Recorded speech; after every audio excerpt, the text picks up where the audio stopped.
मोक्षमार्गस्य नेतारं वेत्तारं कर्मभोगृतां ज्ञातारं विश्वतत्त्वानां वन्दे तद्गुणलब्धये। श्री तत्वार्थ सूत्र ग्रंथ जी में 9 अध्याय हमने समझ लिए हैं। 10वें अध्याय में आचार्य श्री उमा स्वामी जी महाराज मोक्ष तत्व का कथन कर रहे हैं। 7 तत्वों में अंतिम तत्व जीव की परम उत्कृष्ट अवस्था मोक्ष अवस्था होती है। जीव तत्व के कथन से प्रारंभ करके हमने क्रमशः जीव, अजीव, आश्रव, बंध, शंबर और निर्जरा तत्व के बारे में विस्तार से समझ लिया है 9 अध्यायों में। आज 10वें अध्याय में हम मोक्ष तत्व के बारे में समझ रहे हैं। सूत्र नंबर 1 दोहराएंगे। मोह क्षयाद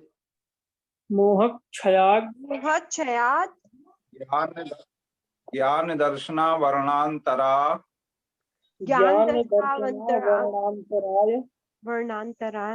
यक्षयाच केवलम मोह क्षयाज ज्ञान दर्शना वर्णांतराय क्षयाच केवलम, अर्थात क्षय होने से मोह जो मोहिनी कर्म है उसके लिए यहाँ मोह शब्द कहा गया है। मोह क्षयात संधि विच्छेद करेंगे तो निकलेगा क्षयात। क्षयात पंचम विभक्ति का विभक्ति में होता है संस्कृत में। तो मोहिनी कर्म का क्षय होने से, क्षय होना माने पृथक हुआ, जैसे वृक्षात पत्राणि पतन से, ऐसे ही मोहिनी कर्म का क्षय होने से मोहिनी कर्म पृथक हो गया जीव से। ज्ञान दर्शनावरण अंतराय माने ज्ञानावरण, दर्शनावरण और अंतराय, इन कर्मों का क्षय होने से, पहले मोहिनी कर्म का क्षय होने से, फिर ज्ञानावरण, दर्शनावरण और अंतराय कर्म का एक साथ क्षय होने से, अंतर मुहूर्त में ज्ञानावरण, दर्शनावरण और अंतराय कर्म क्षय हो जाते हैं। मोहिनी कर्म का क्षय होते ही 12वां गुणस्थान प्रकट हो जाता है। 10वें गुणस्थान के अंत में मोहिनी कर्म हो गया। जो 2 प्रकार की श्रेणी बताई गई थी आपको, उपसम श्रेणी और छपक श्रेणी, से आगे बढ़ने पर जीव जो उपसम श्रेणी में जाते हैं वे क्रमशः 8वां गुणस्थान, 9वां, 10वां और 11वां गुणस्थान उपशांत मोह तक जाते हैं, और 11वें उपशांत मोह गुणस्थान से फिर वो नीचे गिरते हैं अंतर मुहूर्त के अंदर। और दूसरी श्रेणी छपक श्रेणी होती है, जिस पर कर्मों का क्षय करते हुए क्षयक सम्यक दृष्टि जीव आगे बढ़ते हैं, और उसी क्रम से 8वां गुणस्थान, 9वां गुणस्थान और 10वां गुणस्थान प्राप्त करने के बाद 10वें गुणस्थान के अंत में मोहिनी कर्म का पूरी तरह क्षय करके सीधे 12वें गुणस्थान में पहुंच जाते हैं। 11वें गुणस्थान में नहीं जाते, और 12वें गुणस्थान का नाम है क्षीण मोह, अर्थात मोहिनी कर्म का क्षय हो गया। ऐसा क्षीण मोह नाम का 12वां गुणस्थान प्राप्त करके और 12वें गुणस्थान में अंतर मुहूर्त के अंदर ज्ञानावरण, दर्शनावरण और अंतराय, ये 3 कर्म और जो बचे थे घातीय कर्मों में, इनका क्षय करके फिर क्या होता है, केवलम माने केवल ज्ञान प्रकट होता है। जैसे ही ज्ञानावरण का क्षय हुआ तो ज्ञानावरण का क्षय होने से केवल ज्ञान प्रकट हो जाता है। केवल ज्ञान यहाँ कहा है केवलम, तो केवल ज्ञान के साथ में जो 4 कर्मों का क्षय होने से 4 विशेष अनंत गुण की प्राप्ति होती है। ऐसे अनंत ज्ञान, जिसे केवल ज्ञान कहा, अनंत दर्शन, अनंत सुख और अनंत वीर्य, वीर्य माने शक्ति, ये चारों गुण प्रकट हो जाते हैं। इस तरह से इस प्रकार मोक्ष की ओर कदम बढ़ते हैं, ये क्रम इस पहले सूत्र में बताया गया है। अब मोक्ष किसे कहते हैं और मोक्ष के कारण क्या है, माने किन कारणों से कर्मों का क्षय पूरी तरह से होकर के मोक्ष की प्राप्ति होती है, ये बात सूत्र नंबर 2 में बताई जा रही है। सूत्र दोहराएंगे। बंध हेतु भाव निर्जराभ्याम बंध हेतु भाव निर्जराभ्याम कृत्स्न कर्म कृष्ण कर्म विप्र मोक्षो मोक्ष। विप्र मोक्षो मोक्ष। अर्थात बंध हेतु भाव, बंध के हेतु का अभाव, बंध हेतु अभाव, ऐसे संधि विच्छेद निकलेगा। बंध हेतु भाव माने बंध के हेतुओं का अभाव, हेतु माने कारण, बंध के कारणों का अभाव, जिन कारणों से बंध हो रहा था। बंध के कारण क्या है बताओ, याद है आदित्य? ऐसा कोई सूत्र आया है हाँ, बंध के कारण बताए? हाँ पंडित जी, 5 याद है। हाँ बताओ कौन सा सूत्र है, कहाँ है? ये शायद 8वें 9वें अध्याय में पहला सूत्र ही है। और ये है 5 रीजन है: आश्रव, कषाय, आकषाय, अभी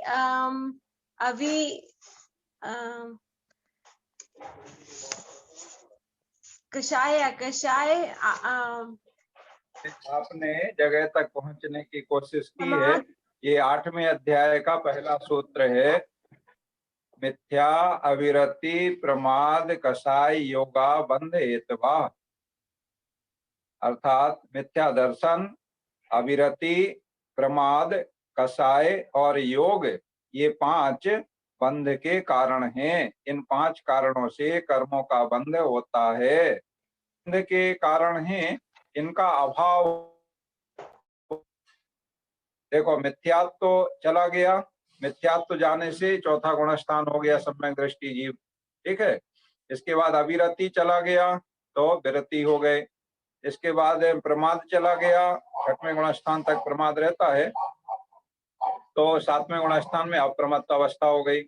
प्रमाद के बाद में कषाय, तो कषाय जाने से, कषाय मोहिनी कर्म का भेद है, तो कषाय जाने से माने 10वें गुण स्थान में कषाय का अभाव हो गया अंत में, तो 12वां गुण स्थान हो गया। फिर कषाय नहीं रही, 4 कारण चले गए। इसके बाद में अब योग बचे, तो किसके बचे योग? अभी केवल ज्ञान हो गया है, 13वां गुण स्थान हो गया, केवली अवस्था, अरहत अवस्था हो गई है, तो अभी भी योग हैं, मन योग, वचन योग, काय योग। और इन तीनों योगों से शुक्ल ध्यान में कौन सा ध्यान होता है? तीनों योगों से रेक योग, काय योगा, योगानाम। पहला शुक्ल ध्यान तीनों योगों से होता है, दूसरा शुक्ल ध्यान तीनों में से किसी एक योग से होता है, तीसरा शुक्ल ध्यान सूक्ष्म प्रतिपाती एक काय योग से होता है। तो सूक्ष्म प्रतिपाती नाम का शुक्ल ध्यान चल रहा है काय योग से, ठीक है। तो अभी योग के माध्यम से कर्म का बंध हो रहा है, उसको एक समय का ही होता है, तो बंध ना कह के आश्रव ही कहना चाहिए।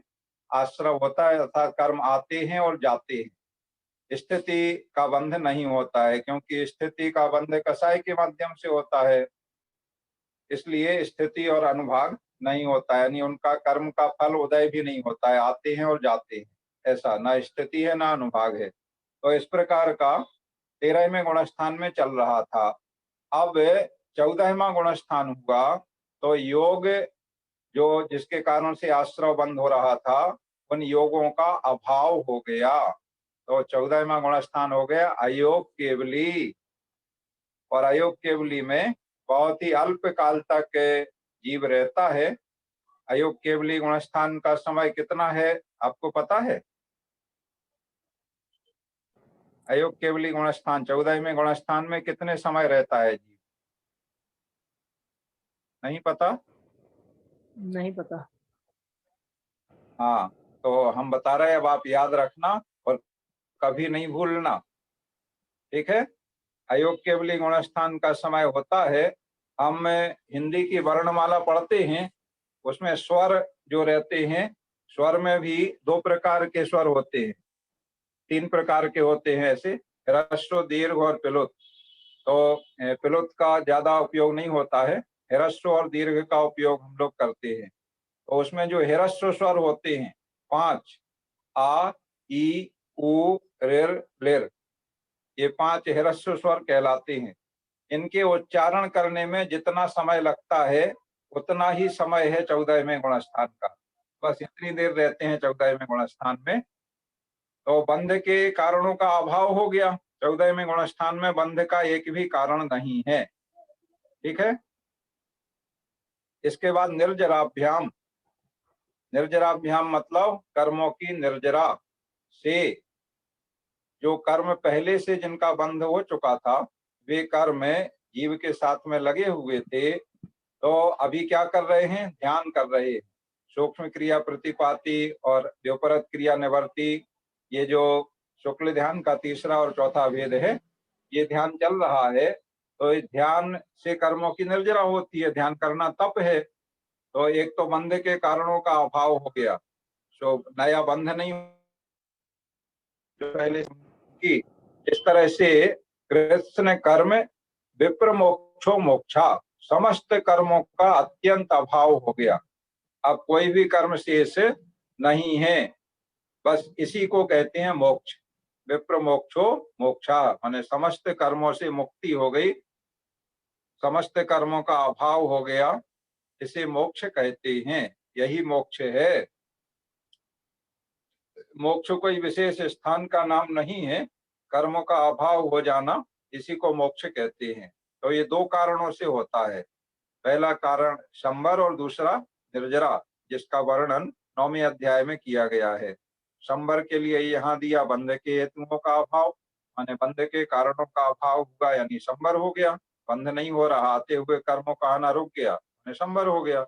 और दूसरा निर्जरा, पूर्व के बंधे हुए कर्मों की निर्जरा हो गई। इस तरह समस्त कर्मों का अभाव हो गया, नए कर्म आ नहीं रहे हैं, पहले के जो थे वो सब चले गए हैं, अब कोई कर्म शेष नहीं बचे, ना द्रव्य कर्म, ना भाव कर्म, ना द्रव्य कर्म, भाव कर्म नो कर्म और नो कर्म, नो कर्म। ऐसे त्रिविधि, 3 प्रकार के जो कर्म हैं, ज्ञान शरीरी त्रिविधि कर्म मल वर्जित सिद्ध महंता, चढ़ाला में ऐसा वर्णन आया है। तो त्रिविधि कर्ममल वर्जित हो गए, तीनों कर्ममल से रहित हो गए। इस प्रकार से मोक्ष अवस्था, जिसे सिद्ध अवस्था कहते हैं, इसी का नाम मोक्ष है। इस तरह से मोक्ष तत्व, मोक्ष का कथन करके इसका विस्तार से वर्णन है। अब आगे तीसरा सूत्र में बता रहे हैं कि जीवों के जो मोक्ष जिनको हो गया, तो उनके किन भावों के अभाव से मोक्ष हुआ। तो तीसरा सूत्र बता रहा, दोहराएंगे, औपशमिकादि औपसमिकादि भव्यत्वानांच भव्यत्वानांच जीव के औपशमिक आदि माने औपशमिक आदि भाव तथा भव्यत्वानांच, भव्यत्व भाव के अभाव होने से मोक्ष होता है। औपशमिक आदि भाव तथा भव्यत्व भाव, देखो औपशमिक आदि भाव और पारिणामिक में भव्यत्व भाव, इसका वर्णन कहाँ आया है, जीव के भावों का वर्णन तत्व सूत्र में कहीं आया है। हाँ, औपचारिक छायको भावो मिश्रस्य जीवस्य स्वातंत्र्य मौलिक परिणामिक उच्च। बहुत बढ़िया, कौन कहाँ पर है ये शायद तीसरे अध्याय में या दूसरे अध्याय में है। नहीं, हाँ दूसरे अध्याय में है, तीसरे में नहीं है, दूसरे अध्याय का पहला सूत्र है। हाँ, औपशमिक क्षयकौ भावो मिश्रस्य जीवस्य स्वतत्व मौदय पारिणामिकौ च। तो औपशमिक आदि, औपशमिक आदि से मतलब हो गया औपशमिक, क्षयोपशमिक, औदयिक, ये भाव पूरे नष्ट हो जाते हैं। देखो औपशमिक भाव होते हैं कर्म का उपशम होने से, अब कर्म नहीं है तो औपशमिक भाव नहीं है। क्षयोपशमिक भाव होते हैं कर्मों का क्षयोपशम होने से, अब कर्म ही शेष नहीं रहे तो क्षयोपशमिक भाव नहीं रहे। औदयिक भाव होते हैं कर्मों का उदय होने से। अब कर्म नहीं है तो उदय भी नहीं है, तो औदयिक भाव भी नहीं है। इस तरह औपसमिक भाव, क्षयोपसमिक भाव और औदयिक भाव ये पूरे नष्ट हो जाते हैं, माने अब ये भाव नहीं है। इसके बाद क्षयिक भाव, तो क्षयिक भाव रहते हैं। क्षयिक भाव कब होते हैं? कर्म का क्षय होने से। तो कर्मों का क्षय हो गया, इसलिए क्षयिक भाव रहते हैं। ठीक है। और पांचवा है पारिणामिक भाव। तो पारिणामिक भाव के भेद हैं, सूत्र याद है? 3 भेद हैं पारिणामिक भाव के। द्विनवास्ता दशैकविंशति नहीं, 3 भाव, पारिणामिक भाव के जो 3 भेद हैं उनके नाम। भेदा यथाक्रम। चलो, जल्दी याद नहीं आता है। जीव भव्या भव्यत्वानि च। जी भव्य भव्यत्वानि च। जीवत्व भाव, भव्यत्व भाव और अभव्यत्व भाव, ये 3 भेद हैं पारिणामिक भाव के। तो आप देखो इन 3 भावों में जीवत्व भाव तो रहेगा, जितने जीव हैं सब में जीवत्व भाव है। ठीक है। फिर भव्यत्व भाव और अभव्यत्व भाव। तो अभव्यत्व भाव तो था ही नहीं। भव्य जीव थे जो मोक्ष जा रहे हैं, तो भव्य जीव ही मोक्ष जाते हैं, अभव्य जीव मोक्ष नहीं जाते हैं। ना अभव्य जीवों को कभी सम्यक दर्शन होता है, वो हमेशा मिथ्या दृष्टि ही रहते हैं। ठीक है। तो अभव्यत्व तो था ही नहीं। 2 भाव थे पारिणामिक में, जीवत्व भाव था और भव्यत्व भाव था। तो भव्यत्वानांचा माने भव्यत्व भाव का भी अभाव हो जाता है। अभव्यत्व भाव पहले से ही नहीं था, जीवत्व भाव रहता है और अभव्यत्व भाव का अभाव हो जाता है। ये चीज यहाँ पर बताई गई, माने औपसमिक आदि, औपसमिक, क्षयोपसमिक और औदयिक ये भाव पूरे नष्ट हो जाते हैं। और पारिणामिक भावों में से भव्यत्व भाव का अभाव हो जाता है। ठीक है। तो अब बचे क्या? अभव्यत्व तो पहले से ही नहीं था, तो जीवत्व भाव बचा एक, मुक्तावस्था में भी रहता है। और क्षयिक भाव के जो भेद किए गए थे आपको याद होंगे, तो वो क्षयिक भाव रहते हैं। तो अब अगले चौथे सूत्र में बताया जाएगा कि क्षयिक भाव शेष रहते हैं। तो कौन कौन से भाव रहते हैं सिद्ध अवस्था में, मोक्ष अवस्था में, इसका वर्णन चौथे सूत्र में विस्तार से बताया जाएगा कि कौन कौन से भाव मोक्ष में रहते हैं। अब मोक्ष हो गया तो फिर क्या होता है, माने जीव का क्या होता है? मोक्ष हो गया, मोक्ष माने कर्मों से रहित हो गया।